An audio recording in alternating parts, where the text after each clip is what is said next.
Welcome to the Unstoppable Success podcast, where we spotlight visionary leaders who have mastered the art of growth, purpose, and powerful connections. I'm your host, Jacqueline Strominger, connector, high performance coach, and creator of the Leap to Your Success framework and 2 Steps to Yes. Each week, we dive into bold insights, real conversations, and powerful strategies to fuel your growth, deepen your relationships, and ignite transformational momentum.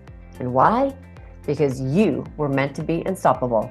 Now, let's leap into the podcast. Good content. Yeah. Well, hello, everybody, and welcome to another amazing episode of the Unstoppable Leadership Spotlight podcast, where we hear from amazing leaders and get their game-changing insights. And today, I have the absolute pleasure, as your host, Jacqueline Strominger, to bring Ken Cox on as our esteemed leader and guest. And let me tell you a little bit about Ken. He's a seasoned entrepreneur, and he is actually the president of Inlink. He's offering amazing services. He hosts the award-winning Clicks and Bricks podcast, where he shares stories and insights for entrepreneurs. He's an author.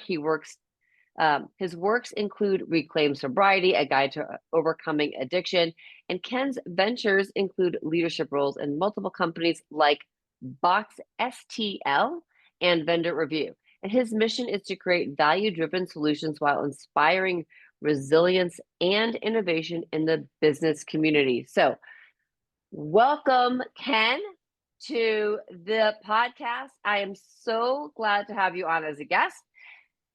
And as we were talking pre-show, like I was talking about how I absolutely love boxing. So I just my favorite sport. Thank you for having me, Jacqueline. I very much appreciate your time and energy today. Oh, it's my pleasure. So, okay, I know we're going to talk about leadership, but let me ask, what got you into boxing? Oh, wow. Addiction got me, or the recovery from addiction. So I guess I was in my late 30s. I got a diagnosis of alcohol-related liver disease. I'm a kid from the 70s. So drinking alcohol was just very commonplace in every place that I went. As I got into the business world, happy hours and the ability to take, specifically like, European customers that come to the States, taking them out and showing them a great time. Happy hours turn into, oh crap, I got to be back to the office. It's morning time kind of situation. And that took a toll on my life as a whole. And I ended up with liver disease. So one of the things that I did to help me overcome the addiction and the liver disease was I started boxing. I had always kind of been a rough and tumble guy, lots of street fights and spar fights and stuff like that, but I had never really put any discipline around it. And at the age of 40 years old, I started boxing. Realized that the gym that I was going to is not being ran properly. And I quite didn't know why. I could say, man, there's enough here to make this a reasonably good business. But there's something disconnected. So I called the owner. I'm like, what's going on? He's like, man, my wife got sick. I don't have the time to really focus on it anymore. And it's just this kind of burden that's in my family right now. I'm like, well, why don't you sell it to me? Because if it disappears, I'm probably going to die. Right. At that point, I had already part of my established routine of how I get through my days. And my days were very, very strugglesome at that point in my life. So I ended up buying the gym. It was great. And then what really happened, what changed my entire life is, and it's the premise of the Reclaim Sobriety book, 12 Rounds of Sobriety, was after COVID, we shut down that gym and we opened a new gym. There was restraints where we were, and we didn't want to deal with them after COVID. So we opened the new gym called Box STL. We're now the largest boxing school in the Ozark 22 district. There's 13 districts in USA Boxing in the United States. So, and we're the largest in our district, which we're very proud of. That's huge. Congratulations. So I had to start taking these kids, and realistically, we didn't do it for the kids, right? We did it for other programs, but these kids kept knocking on my door. I didn't realize that the new location was next door, right down the street. There was a mosque, and right down the street, there was this big Catholic church. So I have these kids constantly knocking on my door while I'm building this thing. I'm like, I built this gym for men like me that are struggling with things, right? And they need a place to go. And that's what I built it for. But these kids kept showing up. And finally, I'm like, I don't know what to do with these kids. So finally, I'm like, screw it, let's come in Saturday, and just come in Saturday and we'll figure something out together. And that decision changed my life in such an epic way that when I started coaching these kids, and I went from, I've been a boss my whole life, just about being a manager and having employees and hiring and firing and all that stuff, but I'd never taught kids anything. And I took that responsibility very, very seriously, and especially in boxing because it's dangerous. So step back, and after the first couple months, I'm like, okay, we need to make a full program for these kids. And so I started taking coaching classes, and I got the high flow neurological coaching program done, and I did all these coaching programs to figure out, how do I teach these kids to go from this kid that's just in 8th grade to putting on a uniform, walking down a hallway with thousands of people screaming, get into a ring and fight somebody that's trying to hurt them, and get over all that fear and all those things. And I realized that I had to change who they identified themselves as. And when I realized that, I'm like, oh, that's the trick to everything on this planet, as being a human, is who I identify as. And if I can shift how I identify myself, then I can do anything. And these kids can do anything, and they're amazing. And like we were awarded in 2024 the Female Fighter of the Year in USA Box in our district. So it was just it's been such a joy to see that. And then my business acumen, and then this, and putting them together has just been so profound for me. And I've learned so much. Just I feel foolish that I'm learning as much as I am at my age, but always be learning, right? Isn't that the thing? Like, always be learning. At my age, I feel like I'm learning so much faster than I was ever able to before, about what life is and being a human and all those things. And it's really just an exciting time. That's really cool. And I'll interject my thought as to why, because when you start learning things that you're truly interested in and have a sense of, like, I want to know because I really want to know, because you want to know, versus being told what you need to know, right? Yeah. Right. And so they're two different things. I absolutely love it. So also before, the pre-show where we were talking, and is that throughout your career as a leader in your business, you have wanted to create, and it obviously talks about what you're doing right now with these kids in boxing, people to walk into a place and feel like what they're walking into is a safe place, and not always be sitting behind a desk. So right.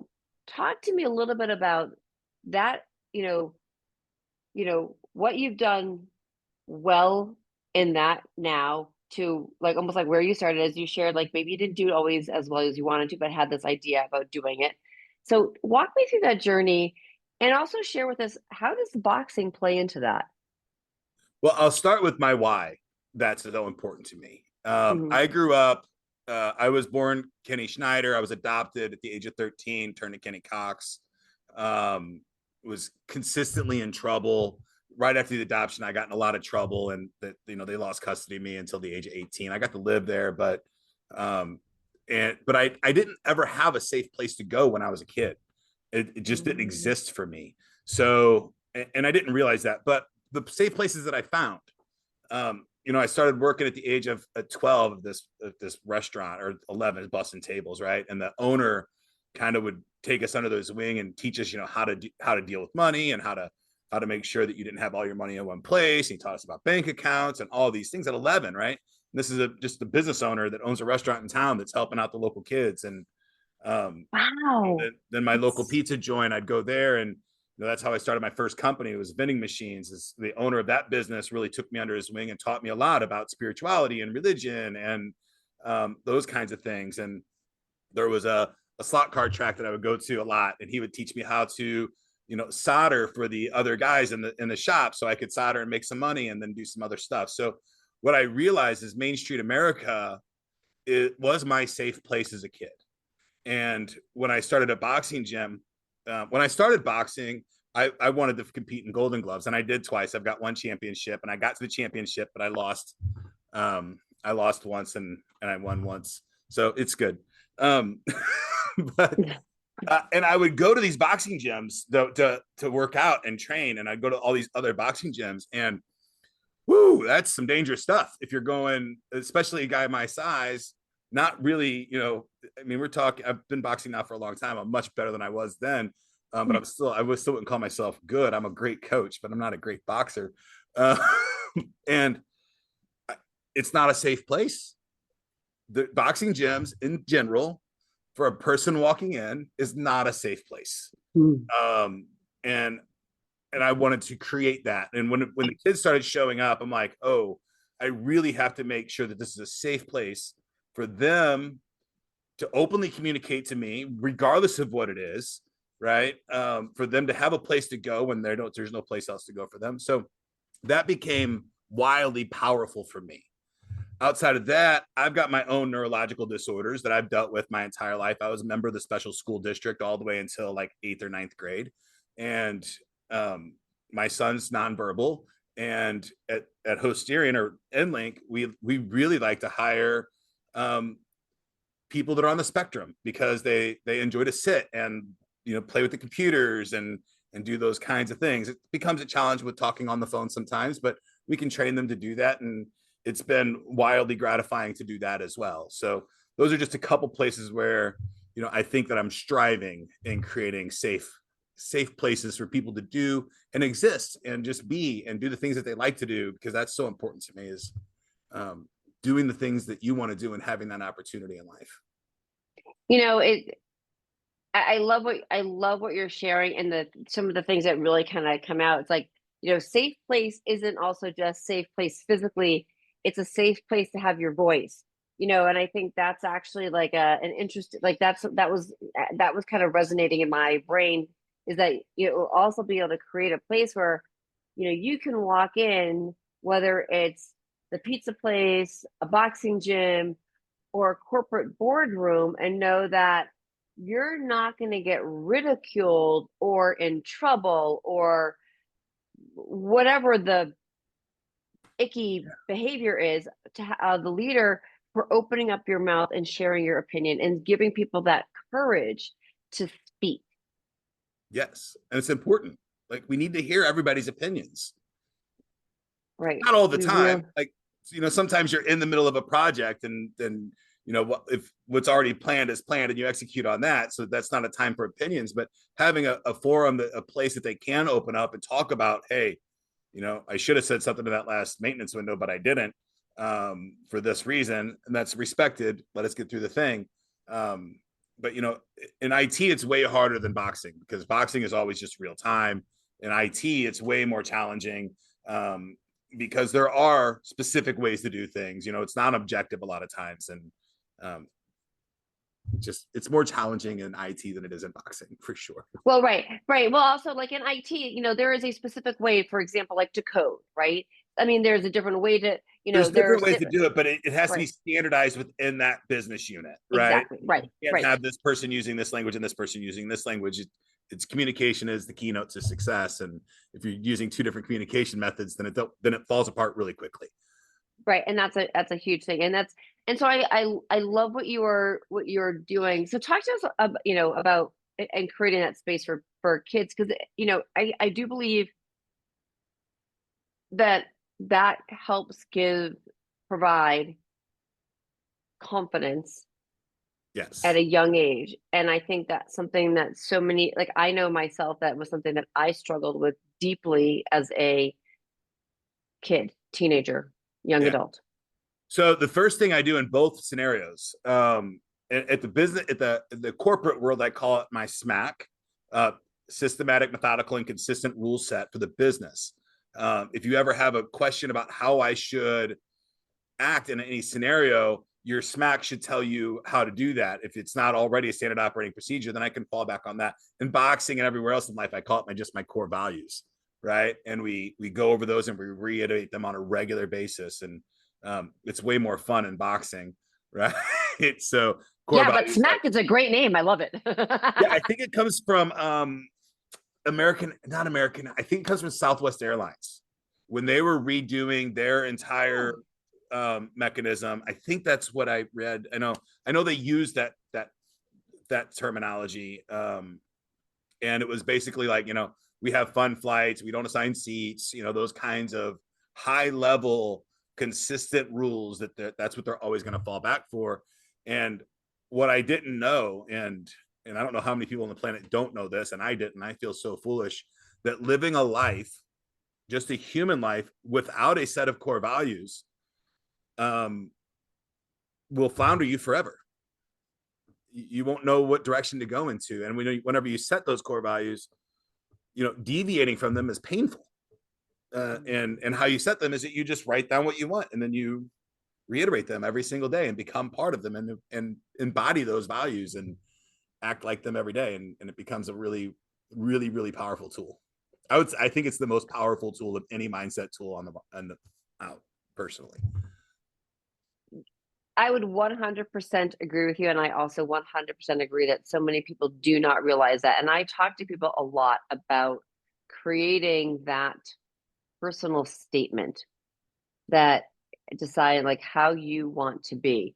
And it's funny, like I have something that's on my wall that I look at and I'll say, and I'll read it. It's empowering ambitious leaders and professionals to ignite transformation, drive impact, and achieve unstoppable success. Yes. Right. And so it's something that I truly believe, lots of reasons why, but it's also helping people be their best. Yes. My mantra changes quite a bit. Yeah. I would say probably quarterly. Today it's I'm here, I'm safe, and I'm grounded. Love That's it. all I need right now. Right. Right. And that's also, but I think, the core values piece is actually really important. And I actually want to touch on that because, um, sharing, I don't know why I just raised my hand, right? Or lowering the hand. So, it's core values is so important in a company at the top of it.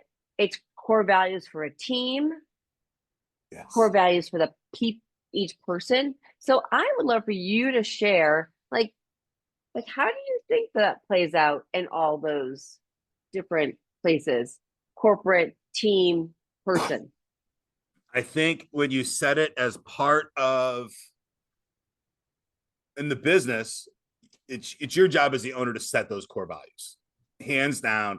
I understand, like everybody's like talking about, oh, you got to have the mission statement, all these other things, and you need all of that stuff. But I promise you, your core value set is going to be way more valuable than your mission statement is ever going to be. And when you're onboarding people, like literally, you got to say, hey, these are our core values. If you can't align with these values while you're here, then this isn't going to be a safe place, right? Right? It just won't be a safe place for you, and you're going to find a place that will be safe for you.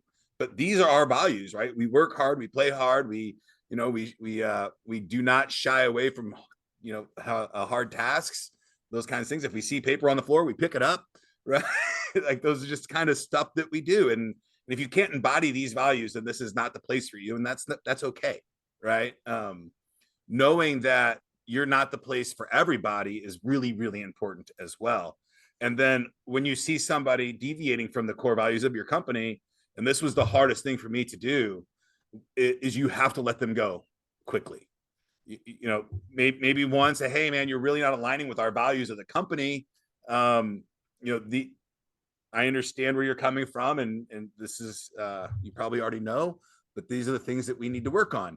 And if they can't, then you have to get rid of them quickly and let them move on. And it's what I've found in life is that it's more mean to try to keep that relationship there, and when it's not right, then to let that go.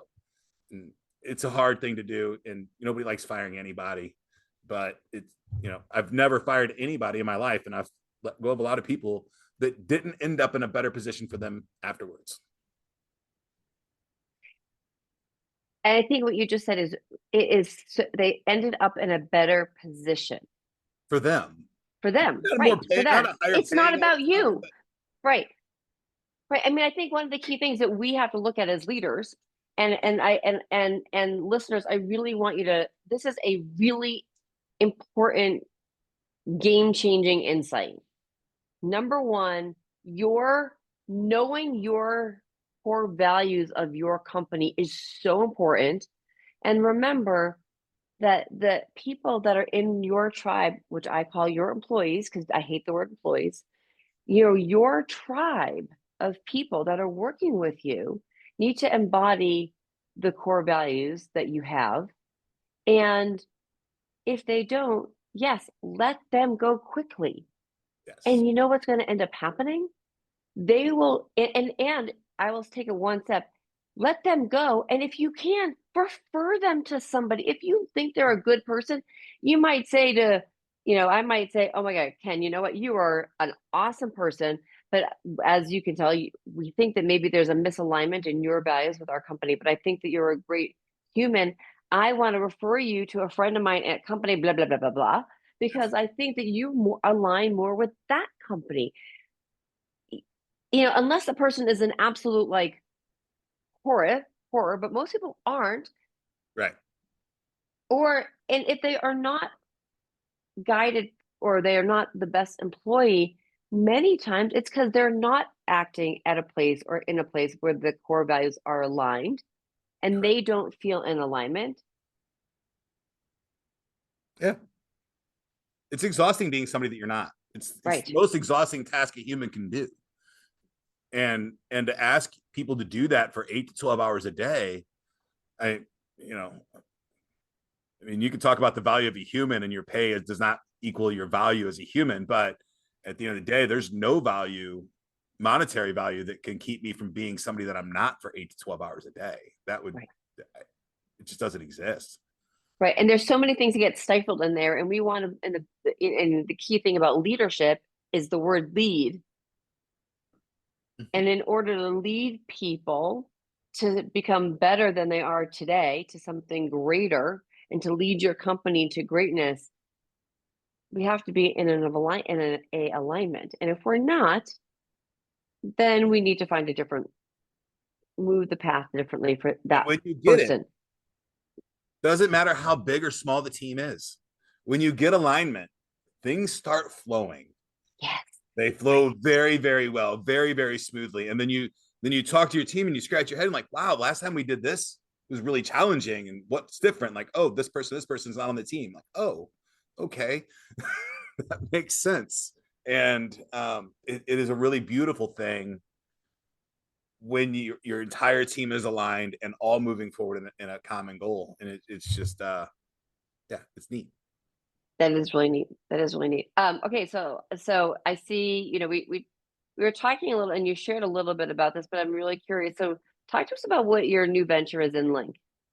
Inlink.com. Inlink.com is my ode to those men that put me under their shoulder when I was a kid. Um, we founded Hosterian in 2001. Corporate IT, data center infrastructure. We've done things like build back offices for Sprint and AOL. I built the data center for Peabody Energy, the largest coal company in the world, with some pretty crazy legal requirements. Built multiple data centers in my life.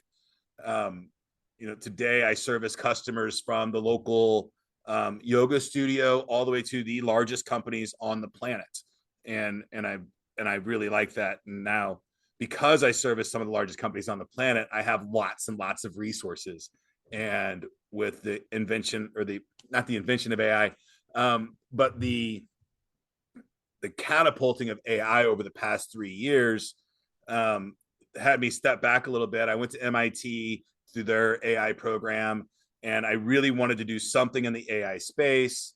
And I really love these people. Like there's not many things in the world that make me more passionate about seeing somebody go after their dreams. So, the local construction guy that wants to start, or leave the construction firm and start his own construction company. The guy that's working as a plumber wants to start his own plumbing company. The lawyer that, I've got a U.S. Marshal that wanted to become a lawyer, passed his bar, and helped him start his business. Inlink is for that. It's the tool stack that is everything you need to start your business online. I like to look at Inlink as the link between Web 2.0 and 3.0, because we have tools in there like AI employees that will answer your phones and do your Google reviews, and push warm leads up to the top, and so you don't have to necessarily run through all of your leads. And it's a really great CRM tool that we have over 60 different industries already programmed with funnels and websites and all that stuff, so that you can just click it and go, and it's pretty quickly, wildly robust. And then we couple that with our office product. I have a lot of major concerns about privacy moving forward. And right now, when you're sharing your data with Google and Amazon and all those things, I read more privacy policies than probably anybody else on the planet. And I can't tell you exactly what they're allowed to do with your data, right? And neither can you, and you're clicking the button and going. What I promise you at Inlink is that we will never sell your data. We're privately held. I do not have an objective. I do not have a legal requirement to make the most amount of money possible. So I don't have to sell your data. I just have to feed my family and my employees, and they all have a great time and grow. That's my requirement in life, not to make the most money possible. So, and I think that's an important distinguishing factor. And I'm really sad that more people don't understand that. So this sounds like absolutely fantastic. So I love that. And I love what you said about, I love your, like, you want to feed your family and your employees and have people be happy. It's not about making the most money in the world. And I mean, making money is great. With a publicly traded company, they have a legal requirement to make the most money possible with your data. And you're sharing your data with them. And I mean, they can't break intellectual property laws, but I'll share with you. Yeah, it's crazy because I'll share with you. When I started my career in magazine publishing, and what did I love to get and sell? Ads. Names. Yeah. Names. I mean, name generation and capturing people's contact information that is where you get list companies from. They make their money selling your contact information. Selling your contact. Yeah. I used to tell people I did two things that when I first started my career in publishing. I killed trees because I was responsible for doing all the direct mail and putting, my job was consumer marketing, insert cards in the magazine, direct mail packages, renewals, bills, whatever, the whole paper, right? Yes. So I'm like, yep, I'm responsible for killing trees. And I said, and I'm responsible for your getting all the junk mail in the world, because I take your data, and if you subscribe to my magazines, I will sell your data. Yes. And at the time, we didn't necessarily, we did have the, do not email whatever list you could run things through. Then and now are two wildly different times. Yeah. Wildly different. The ability to create hyper-targeted, long tail, I'm talking 2, 3, 5-year campaigns that target an individual and they know name, date, age, romantic preference. Today I drive a BMW, but I'm looking at Lexus, and they have so much data on you today. And I think about my daughter who's using digital diaries, and maybe, or the little girl that's 5 today, and she's learning how to do this with AI, and some company owns the data that she's sharing as she's a child. She might run for Senate one day. And how valuable is that data going to be? The stuff that she to the guy who wants to run against her. Friend at 13 years old. Right. Like, if you could peek into my head at 13, boy, the planet would explode probably. So yeah, right. It's wildly scary. And the coupling with AI and data storage today is just so absurd. And I understand what you're saying, what you were doing before, but the game is wildly different over the last 2 years. Wildly. And it is so crazy different. So crazy different. And when I say that, like, what I used to do back then, I would not want to be in that position today, because it would make me really uncomfortable. I would walk away from that job. Yeah. The second. Yep. The second I realized what was happening, data, and that's part of why I have to be an entrepreneur, because I can't live a life happy and healthy knowing that that's happening in the background, and that I'm an integral part of it. And Yeah. Well, I'm not going to do anything that I'm not an integral part of. So Right. Right. Ken, I could talk to you for hours about this, and I just want to applaud you for what you are doing, because not only are you making it a safe place for people to feel confident about going into where they're working, but because of what you're doing with Inlink, you're making their data safe, and we are making that's like safety is a key thing, and as a leader in the world, I just want to applaud you for that, because that's something that I wish, you know, in the grand scheme of thing, one of the biggest reasons why I started this podcast is because if we could create better leaders, and we can have and we can help other people know about other leaders and the businesses that they have that are doing the good in the world, that maybe if we can touch a few people to make things just a little bit better. It's like one company at a time, one person at a time, one leader at a time, we can make a better impact. absolutely. So I appreciate you for being an amazing guest and for what you're doing. And listeners, I want you to do me a favor. Like, how can our listeners get in touch with you? If they want to know more about me personally, you can just go to kencox.com, kencox.com. If you want to know more about Inlink, we got a 14-day free trial of both of our office product and our CRM. And we do it every Tuesday. We do an AI webinar, totally free. And we give discounts to the Inlink platform afterwards. We have a really great coaching program right now. I've got, I think, 2 slots available where I meet with you once a month to help you grow your business and get everything legal and all those things. So kencox.com or inlink.com is the way to get a hold of me. Awesome. Okay, well, we will make sure that we have those in the show notes. And please, listeners, I'm sure you've gotten some great value out of this. So do me 2 favors, actually, make that 3. Number 1, make sure you reach out and connect with Ken on Ken Cox or at inlink.com. Also, please do me the favor of hitting subscribe to this. And then 3, please share this with your friends and your business colleagues. Because again, as I said, being an unstoppable leader does, take a team, and it takes knowledge. And so if we can change and create a better impact and have greater leaders out there, we are doing something great in the world. So I'm Jacqueline Strominger. This is the Unstoppable Leadership Spotlight podcast. And thank you for being a great guest, Ken. And thank you guys for listening. Thank you so much. Thank you so much for joining me on the Unstoppable Success podcast, where we don't just talk about growth, we leap toward it. If something today lit a fire within you, sparked a new idea, or gave you the extra push forward, please don't keep it to yourself. Share this episode and podcast with a friend, colleague, or fellow high achiever. Be sure to subscribe, rate, and review, and most importantly, connect with me, Jacqueline Strominger, at leaptoyoursuccess.com for coaching, community, and your next bold move. Keep leading with intention, keep building your network with purpose, and most of all, keep leaping, because you were meant to be unstoppable.